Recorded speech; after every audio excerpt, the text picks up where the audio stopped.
33, 33, 33, 33. 33 is the magic number, the master number, shrouded in mystery, repeated through history.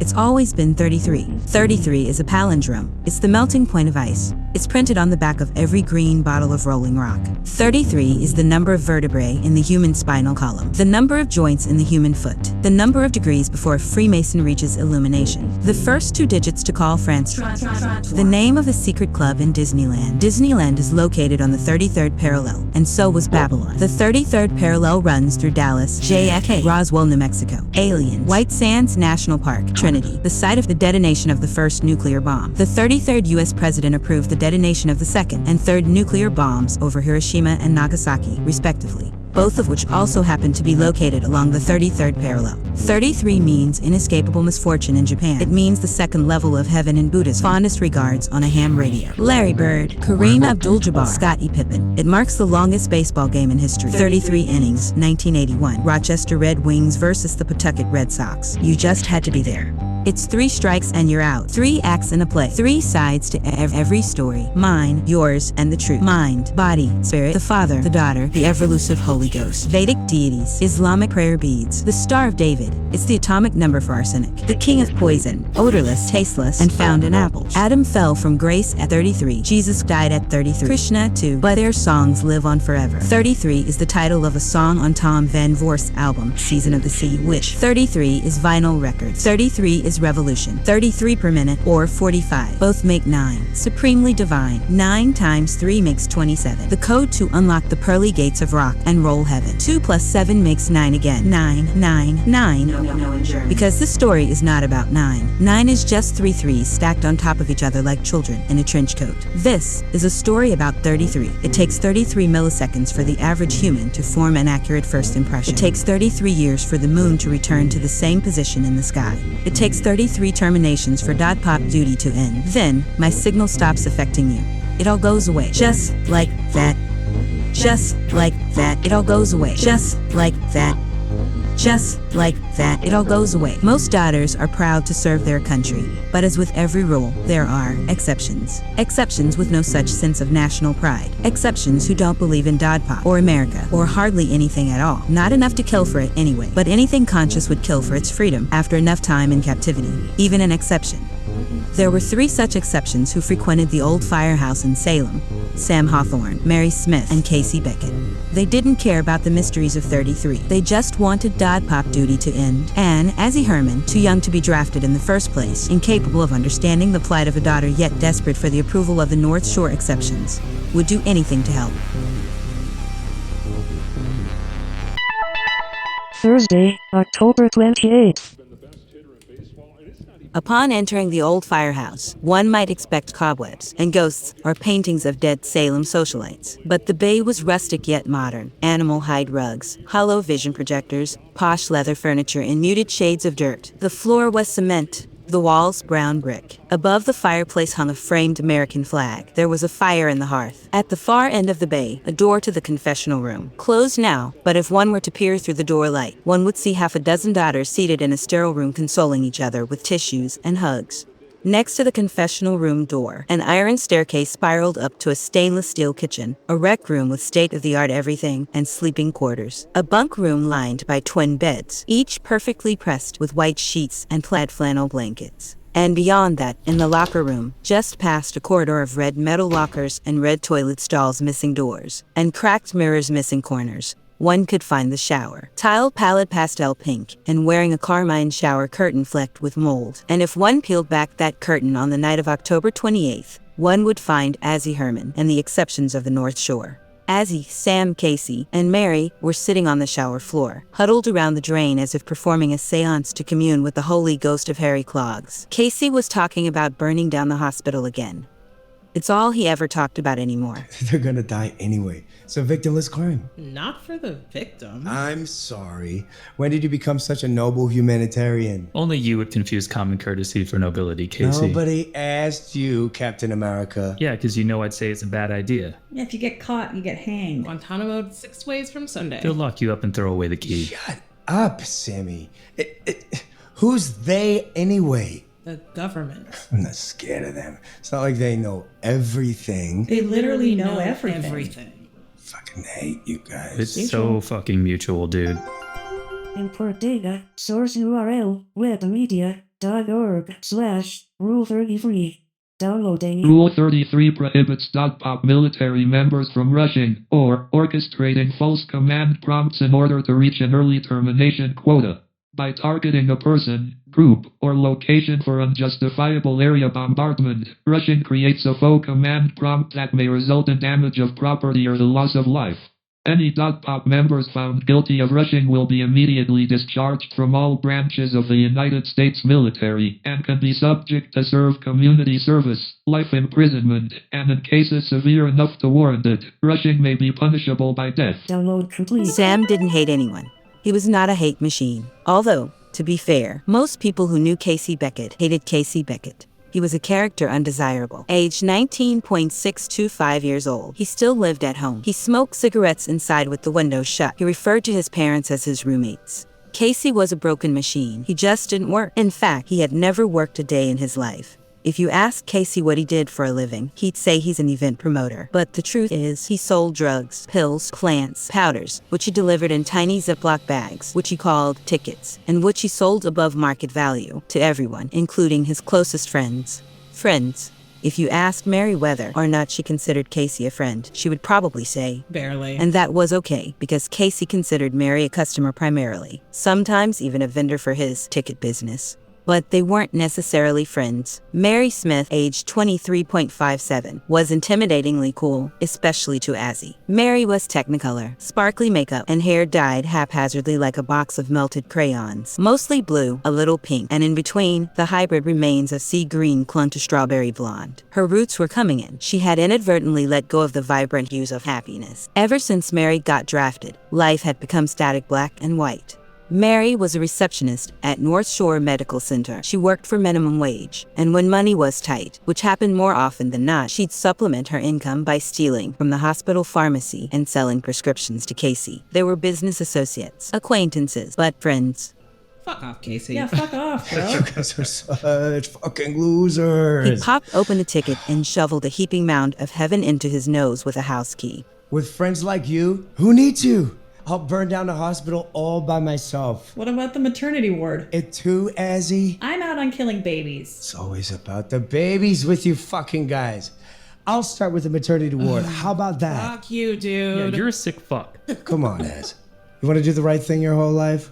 Or do you want to be cool? Not if cool means getting caught. We're not gonna get caught. Because we're not going to do it. When Sam spoke, Casey listened. When Sam spoke, as he swooned, shuddered, sighed, heart eyes emojis exploded out of her face. Sam Hawthorne was easy on the eyes. All-American, New England's finest, the adopted son of a retired senator, senior at Marblehead High School, varsity quarterback of the Marblehead Magicians. Sam looked like a fucking Kennedy. Tall, handsome, rugged, boyish. Azzy's polar opposite, and that's why she liked him. She may have started going to the old firehouse because of Eve, but Sam is what kept her coming back for more. Sam was dreamy. Mary was cool. And Casey. His mouth never stopped running unless Sam was around to shut it, but they tolerated Casey because Casey had the heaven, and heaven was the ticket to freedom, one sniff at a time. Recently, and quite by accident, the exceptions of the North Shore discovered that command prompts were rendered ineffective when they were high on heaven, holy, as Casey liked to call it. The truth is, the sinus cavity is a network of telephonic responders. It's the human antennae. It receives my signal. But heaven acts as a firewall. And so, most nights at the old firehouse, the exceptions of the North Shore could be found in the locker room getting holy. Casey held the bag and key out for Azzy. She wasn't affected by command prompts in the first place, and she never tried heaven in her life, but was good at pretending to do both. She loaded a house key and held it to her nose. Then, she dropped the bag. Sorry. Heaven dusted out onto the shower floor. The grout dividing the paletine tiles now dusted seafoam green. Dump the whole fucking sack. You have plenty more. Sorry. You fucking should be. Casey, What? let it go, man. Let it go. What the fuck is that? Is this fucking amateur? Is this your first time? Is Sam she climbed cool? to his feet. That's enough. Casey stood too. That's enough from you fucking Tom Brady ass. The air grew so heavy with tension that you could cut it with a credit card and divvy it up into little green lines.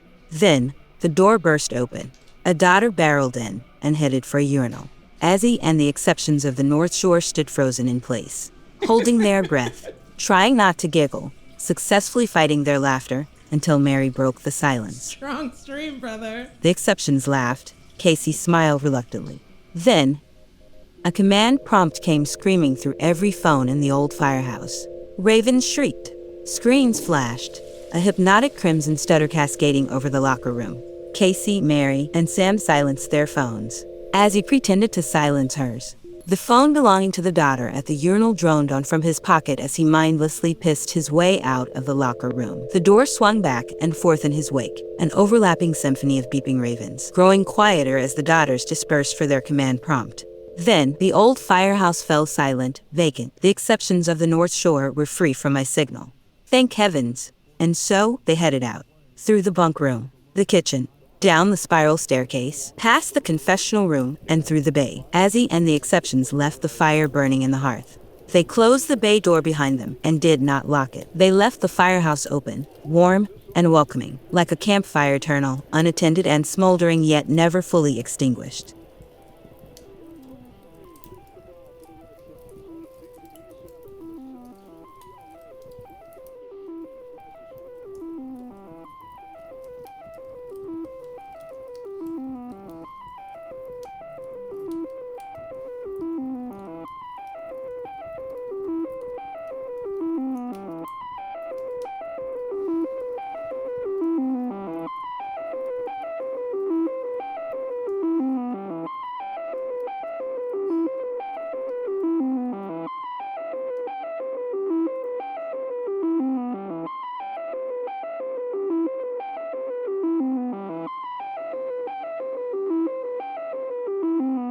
Salem, 1692. John was on his back staring up at a silver sky. He had a board stacked with stones atop his chest. Onlookers surrounded him, everyone he ever knew. Family and friends, co-workers and neighbors, all gathered around to watch him die.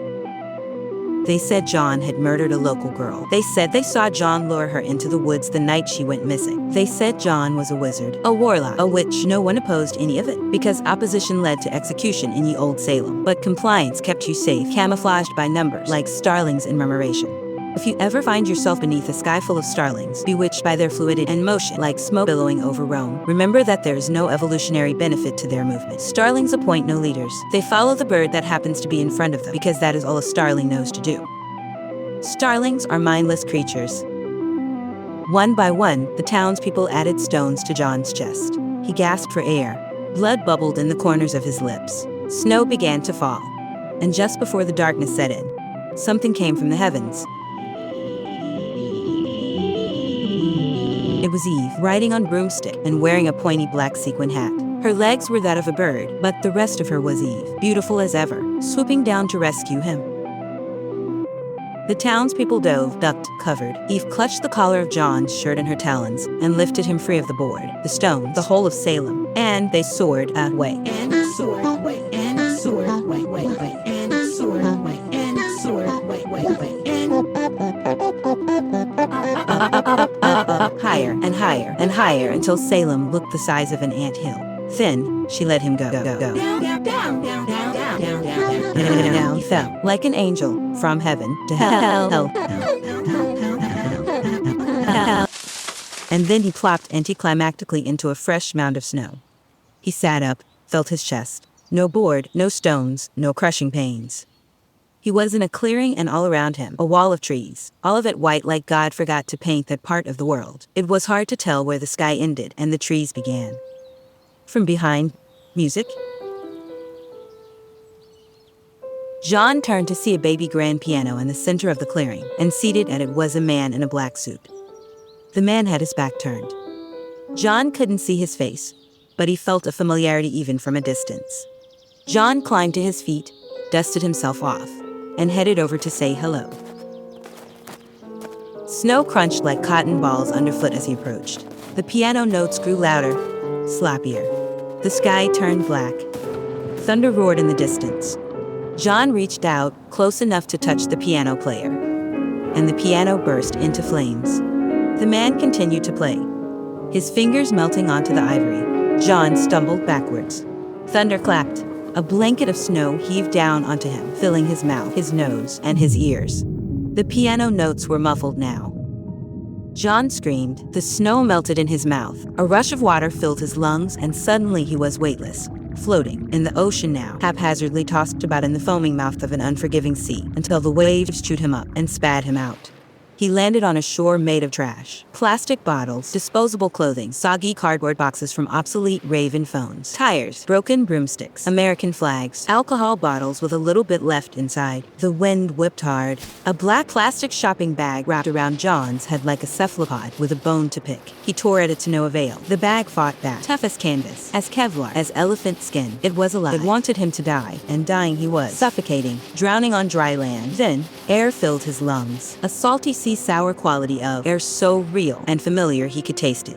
A finger had punctured the bag, and before he could think, it entered his mouth, slipping past his lips. A foreign fingernail scraping the enamel on his teeth, sliding over his tongue and down his throat.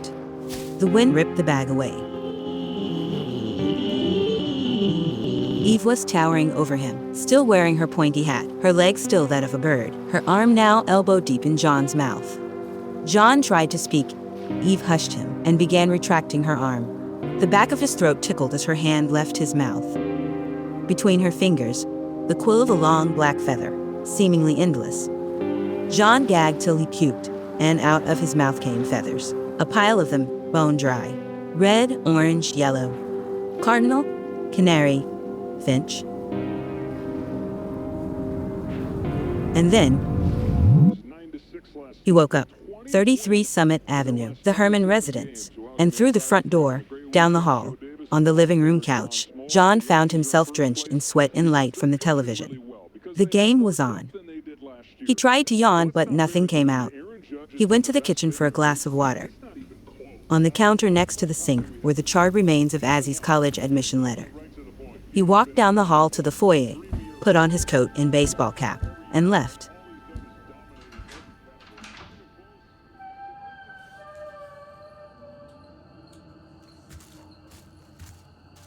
Night was the same as day on the front porch. The mailbox was still filled with junk. The leaves still needed collecting. The jack-o'-lanterns were still pumpkins. Thankfully, though, there were no seagulls now. At the end of Summit Avenue sat a squat brick cube of a building.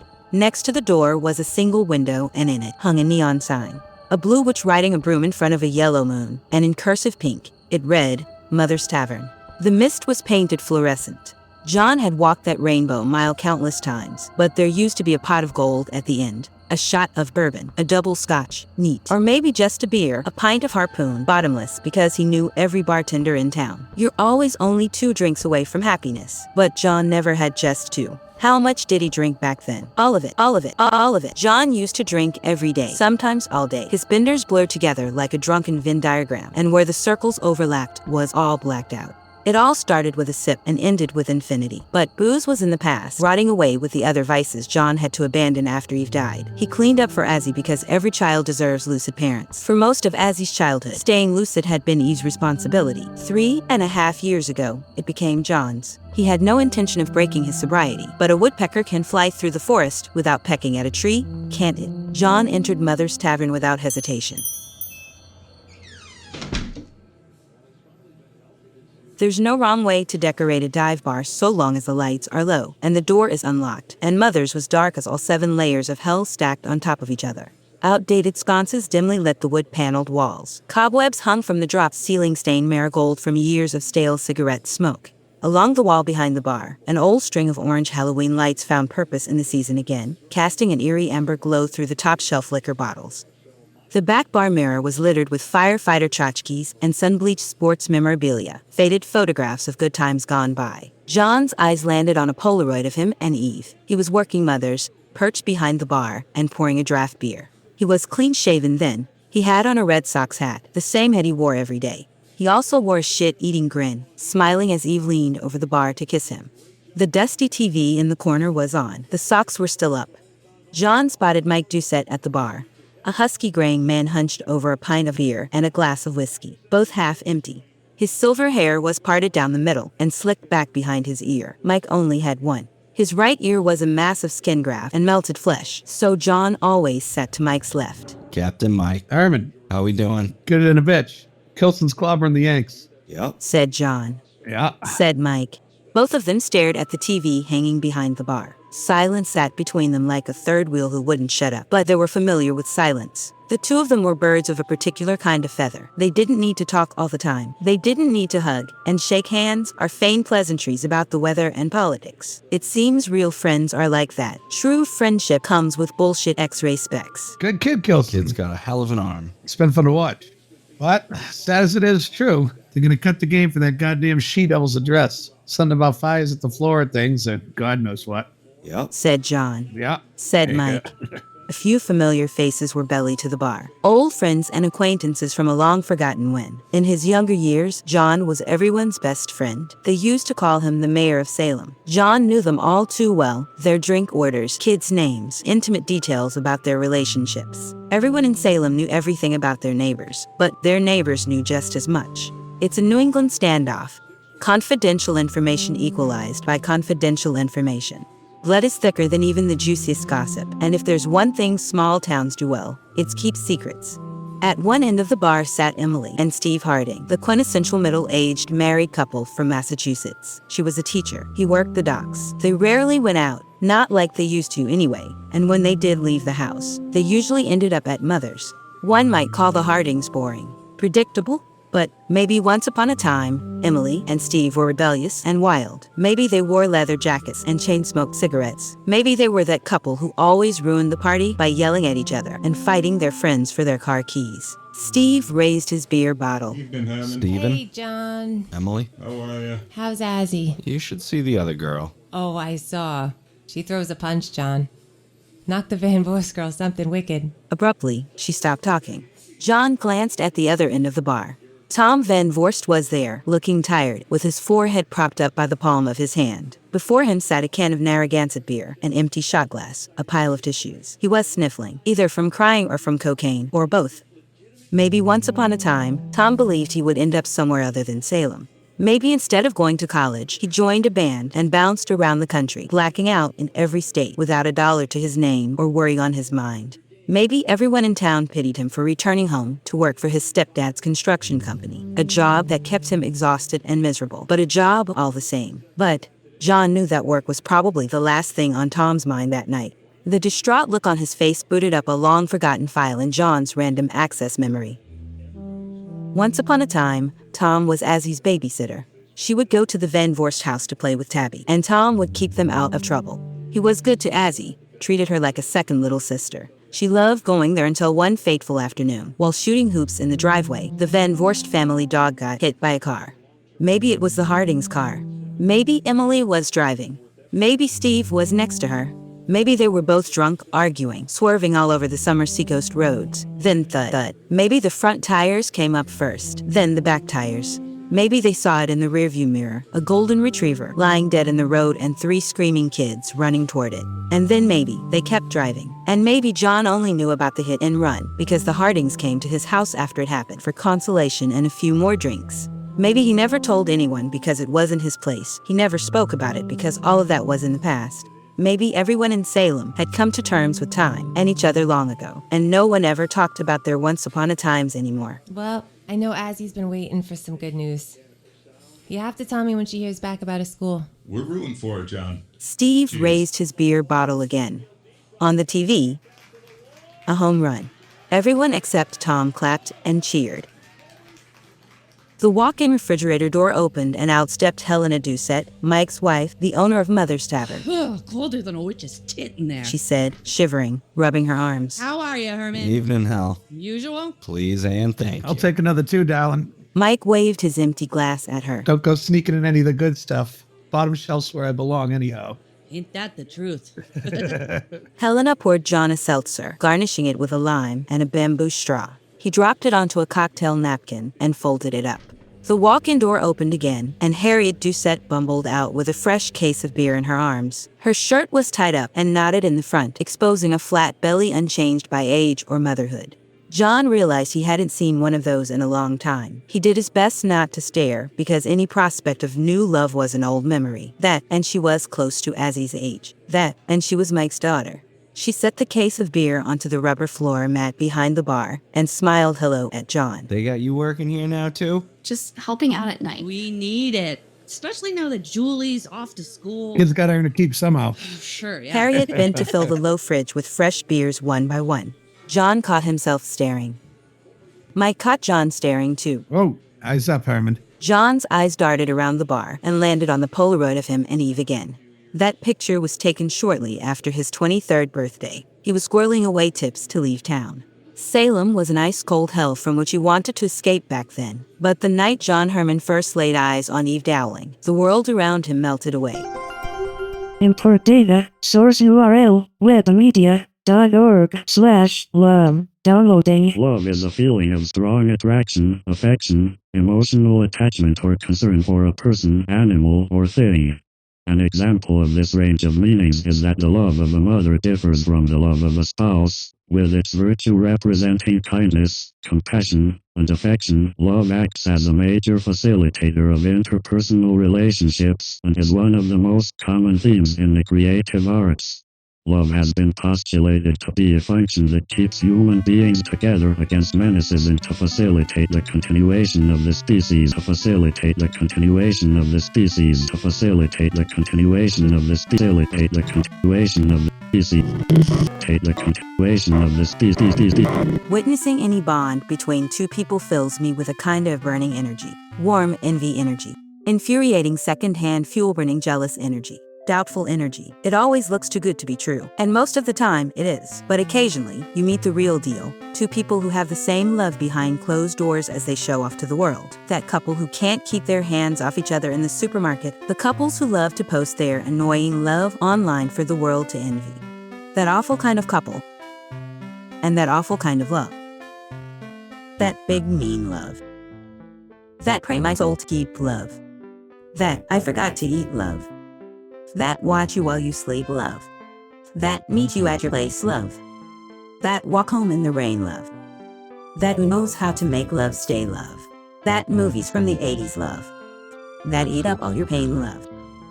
That punch me in the face love. That knock my teeth out with your face love. That full on bleed out in the streets love. Because if I can't have you, I'd rather destroy myself love. Human beings together against menace. Human beings together against menace. Against menace. Against menace. John and Eve Herman had precisely that kind of love. When they first met, they annoyed their friends about how smitten they were with each other. They talked on the phone until one of them fell asleep. They liberally displayed their mutual affections publicly to a criminal degree. When Eve visited John during his shift, they greeted each other with a sensual kiss over the bar that lasted too long. But the barflies never groaned. They were happy for the mayor of Salem. She was good for him. He needed to be anchored a little. He needed to be held back. John stared at the Polaroid until it hurt. And boy, did it ever hurt. From what I found, love always hurts someone no matter how well-mannered its intentions may be. And one day I hope it hurts me too.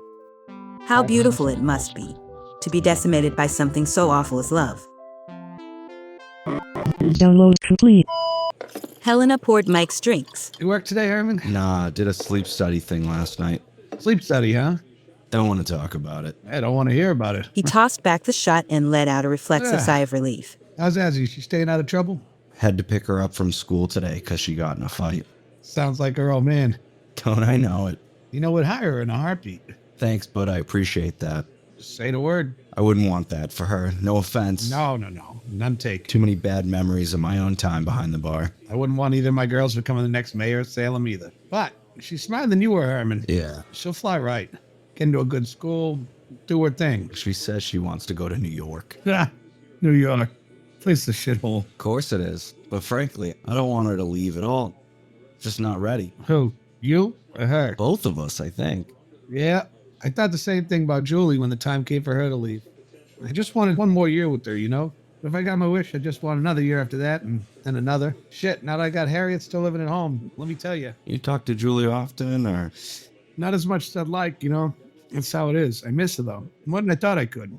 Hell, too. Mike pointed at Helena as she tapped away at the register screen, showing Harriet the ropes of ringing out. I catch her crying when she thinks I'm not looking. Breaks my heart. Kids gotta spread their wings eventually, bud. We gotta let them do it. Gotta make sure they get a better life than we had, you know? Maybe that starts somewhere else. Maybe what works for the goose ain't good for the gander after all. Yeah. You know, they say hell is a teenage girl. Yeah. Mike patted John's back and squeezed his shoulder. Hey, you'll be all right. Yeah. Yeah. John looked at his phone to see if Azzy had texted or called. She hadn't. Hey, so what? You ain't sleeping? Not since the, Oh, yeah. It's still bothering you, huh? Can I tell you something, Mike? And have it stay between us? Never. I've been seeing things. Things that aren't there. What, like some sort of mirage? You ever have anything like that happen to you after you got the board? Maybe. I quit so fast after that, I don't think I would have noticed. Now my problem is I can't stay awake. I'd conk out right now at the bar if the old lady will let me. Better stay awake enough to walk out of here tonight. After that, I don't give a damn. Crash at John's for all I care. He's not allowed to sleep in my house. Guy snores like a goddamn lawnmower. Just be thankful you don't live with him. Mike waited for Helena and Harriet to return to the walk-in fridge, then turned to John and quietly said, You need anything? Xanax? Ambience? Nah, thanks. I'll take it as it is. If you ever do, come straight to me. I heard some bad shit's going around us all. Thank you, pal. You know, back in the 80s, raves in Amsterdam used to test ecstasy at the door. No one got in with the bad shit. But unfortunately, this ain't the 80s, and this ain't Amsterdam. But we're here going to do it whether it's safe or not. Yeah. Plus, I heard a girl died last night. Overdosed. John tapped a finger to his lips to hush Mike. That's her boyfriend. Tommy? No shit. Know him? Buddy of mine. Great customer. Sell him any heaven recently?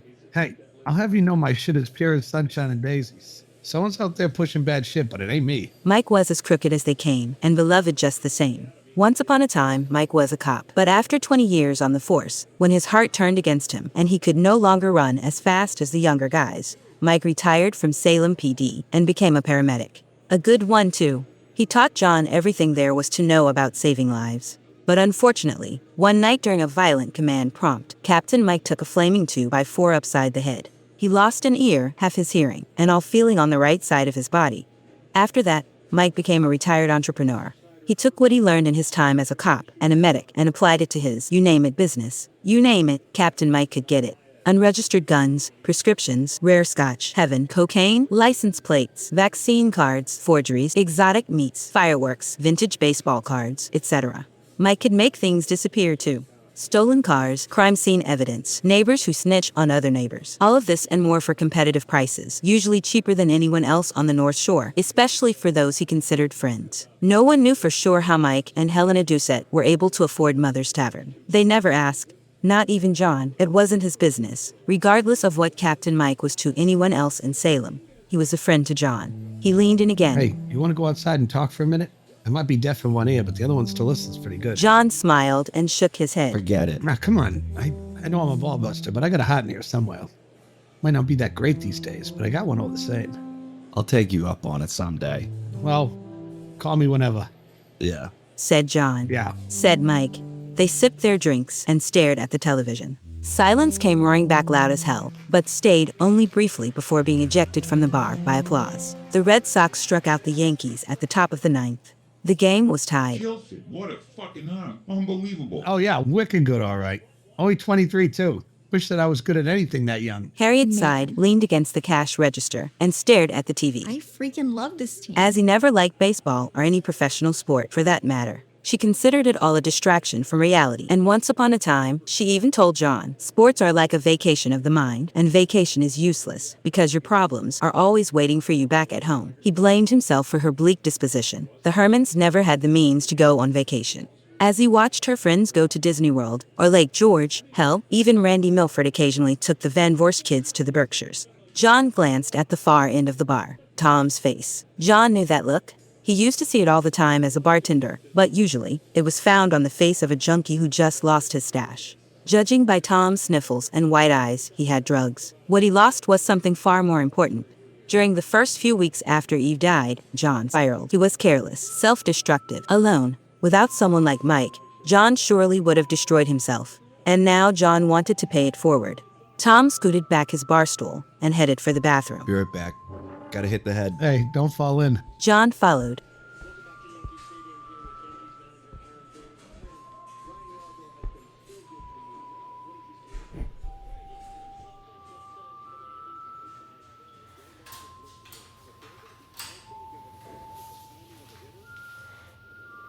The bathroom was all red lights and black walls littered with paint pen graffiti. The mirror was covered in vinyl debris from stickers of bands that no one ever heard. There was one stall. The door was closed. Tom was in there sniffling. John stood at the urinal pretending to urinate and waited for Tom to come out of the stall. On the wall above the urinal hung a framed public service poster that read, "Don't do heaven alone. Watch for signs of overdose. And always trust your dealer." A hangovers bumper sticker was slapped over the acrylic frame. John realized how awkward it was to confront someone in a public bathroom, how vulnerable Tom must have already been feeling. Tom didn't go to Mother's to socialize or to be therapized by the batshit townie pissing in the dive bar bathroom. He only went to Mother's to buy drugs for Mike. John knew that. Everyone at the bar knew it too, but they looked the other way. That's just what people in small towns do. Suddenly, all of this was a bad idea. But before he could react, the toilet flushed in the stall. John panicked. He darted to the hand dryer, to the sink, back to the urinal, and the stall door opened and Tom stepped out. Hey. Oh, hey, what's up, John? Mr. Herman? Said Tom as he walked to the sink to wash his hands. I know this isn't the time or place, but just want to say I'm sorry to hear about your girlfriend.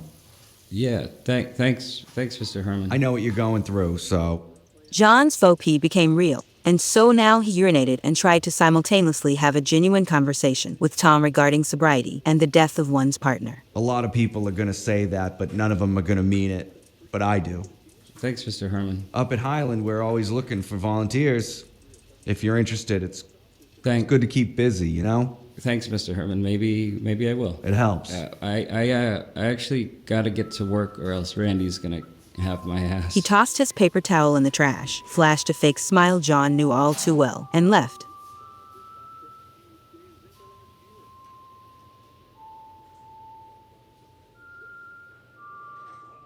When John got back to the bar, Tom was gone. Helena was counting a pile of crumpled dollars where he had been sitting. From the TV came the crack of a bat. Everyone jumped from their bar stools. The loaded bases emptied. The runners rounded home. 1, 2, then... The signal cut out. A graphic of the presidential seal. Oh, here we go. Here she fucking comes. Woman's got no heart. Oh yeah, never had. The Flora Farm. It's gonna ruin this fucking town. Already did, but she ain't gonna talk about none of that. Of course not. She can shove that floor right up her ass.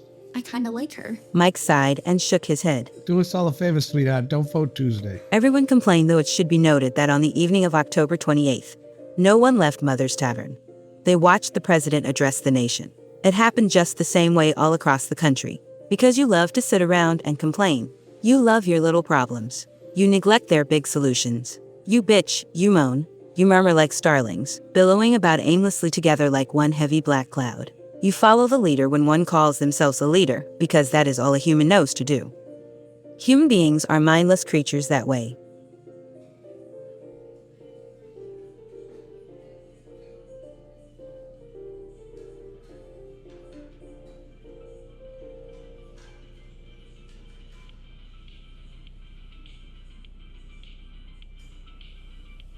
Sam drove Azzy and the exceptions of the North Shore to Sandy Point Beach and parked facing the water. From here, the view of the Flora plant was unobstructed. The aircraft lights at the top weren't there last time as he looked. They were emerald eyes brightly blinking from across the harbor, cutting the fog. Tonight, Salem Neck Peninsula looked like a postcard from another world. Sam's car was a red Mercedes. Brand new, self-driving, too nice for a kid. The kind of car you might see in a holiday commercial wrapped up in a big red bow. The trunk was full of beer they had stolen from the old firehouse. Rolling rock cans, as he cracked one open. She held it to her lips and hoped that no one would notice that she wasn't drinking. The scent was nostalgic. It reminded her of John. The way the Herman recycling bin used to smell. Like a looming argument. Like daily altercations over the snooze button. It smelled like John's Jeep. A late ride to school. A tardy slip. A hangover. It smelled like a nostalgic kind of morning routine she always feared could return from the dead.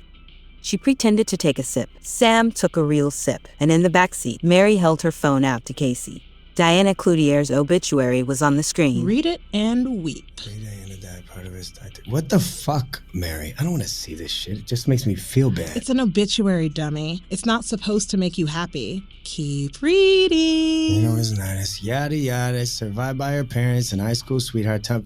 Oh, shit. Told you. You were right. Pay up. Casey handed Mary's phone back to her. I kind of figured he'd have a nicer house. Who? Jesus fucking Christ. Who? Is there a fucking owl in here? I wasn't talking to you, asswipe. The adults are talking, bro. Shut the fuck up. The dude from The Hangovers was at the prompt last night. Casey made a bet that it wasn't him, and, well, he's a loser now. Don't waste your breath, Mary. Sammy doesn't know what good is. Casey pulled a rolled up $20 bill from his pocket and flicked it to Mary. Ah, thank you. I know the Hangovers. You know who the Hangovers are. What was their fucking first record? Everyone knows who they are, dude. It's just none of us were obsessed with them the way you were.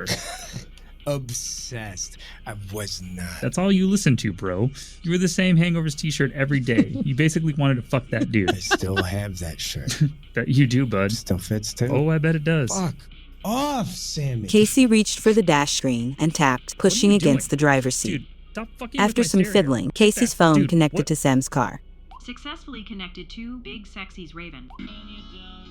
Tom Van Voort's new album. Super depressing shit. Makes me want to fucking kill myself. You guys gotta hear this. Oh yeah, really selling it, dude. Sounds sick. Of course, you'll hate it. You have terrible taste. He's one sad motherfucker. Next album is gonna be real good now that Diana What's-Her-Face is out of the picture. Cloutier. Huh? Diana Cloutier. That's her name. Whatever, that junkie broad. Have some respect, fucker. Seriously, Case. Come on, what do you losers care? Junkies are all just suicide statistics waiting to happen. She was gonna die anyway. You don't know that. Casey dipped his house key into a ticket of heaven and shoveled it into his nose. Well, it ain't like she was gonna live forever, I tell you that much. What makes you think you will? Easy. I'm not an addict. You're a drug dealer. Knock. No, I'm not. You sell drugs, Casey. Only enough to cover my draw, dickhead. And that don't change the fact that chick Donna was a fucking junkie. Diana. Junkie. Asshole. You want to kill healthy people? Fine. Fucking be my guest. But I'd rather bang out the rest of my terms in one night. It ain't my fault she's dead. But guess what? If we gotta do bad shit anyway, I'd rather do it to junkies than people who ain't fucking junkies. The car was quiet except for Tom's music on the stereo and the tiny crinkling sound of Mary unzipping her ticket of heaven. She dipped her fingernail into the bag, snorted a hit, then rubbed her finger along her gums. He's got a point. So what's the fucking issue then, assholes? Let's rush the hospital already. Casey exited the car and slammed the door behind him. He sat on the hood and lit a cigarette. Don't tell him I said this, but he does. You can't be serious. Why not? Because it's just wrong. I don't know. No one looks out for you when you got it bad. And you got it bad? Well, yeah, we all do, as it pertains to duty anyway. And people who got it bad don't live in the world of right and wrong. I don't think it's so She had it bad, all right. Bad for Sam. So bad, she hadn't been paying attention to what he was saying. She was just staring at him, getting lost in his icy blue eyes. Are you listening to me? Hmm? What I mean is, if you're at a disadvantage and you're not getting what you need, you gotta take it, right or wrong, because no one is going to give it to you. A thought occurred to Azzy then, and it chilled her chills. What if he's right? What if intentionally targeting drug users, a demographic of people who, statistically, have a higher rate of mortality than non-drug users, was a justifiable alternative to the mania induced by Dod Pop duty? What if there was no black or white to anything at all? What if it was always gray all along? For the moment, it didn't matter. What did matter was that Sam was dead set on righting some big and important wrong, a moral injustice that dwindled the false inferno of her problems down to petty little flames.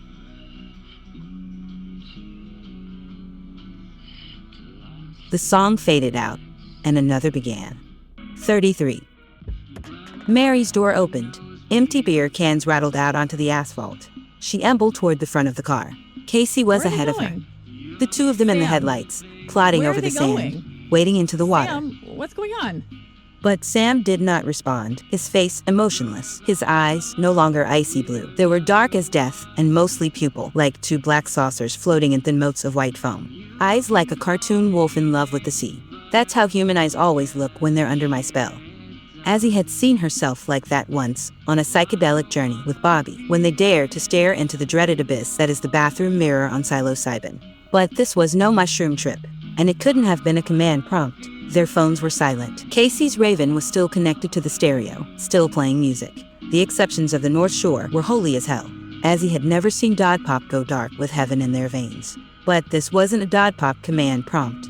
This was Program 33, my latest work of art. 33 only affects those who have been drafted to Dodpop. 33 makes you march not to the scene of accidents, but to the nearest data center or signal generator, cell tower, or command terminal. And once there, you destroy it. On the night of October 28, the signal generator nearest the exceptions of the North Shore was the Salem Flora. Program 33 doesn't require the sinus cavity to function. Program 33 affects you on an auditory level. Program 33 is embedded into the streaming audio file of Tom's song 33. The signal only affects those who have been drafted. It's like I always say, if people are the problem, then let people become the solution. Dodpop was the problem, and the solution was 33. If you're a daughter, all you have to do is hear it. Then, you're under my spell, and no amount of heaven can protect you from it. Sam opened his door and headed toward the sea. As he followed, Sam. She stood in front of him and pushed him backwards by the chest to no avail. She yanked at his wrists. Sam dragged her along the sand into the water. She tried to hold on, but the cold was a shock, and so apprehensively she let him go. From the shallows, she watched Sam, Casey, and Mary swim across the harbor, only their heads visible now, silhouetted by Flora's eerie green glow. Then they were gone, disappeared into the harbor.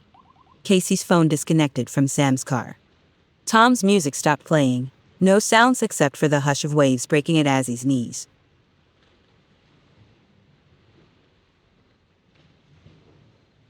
It takes 99 minutes to walk from Sandy Point Beach to 33 Summit Avenue.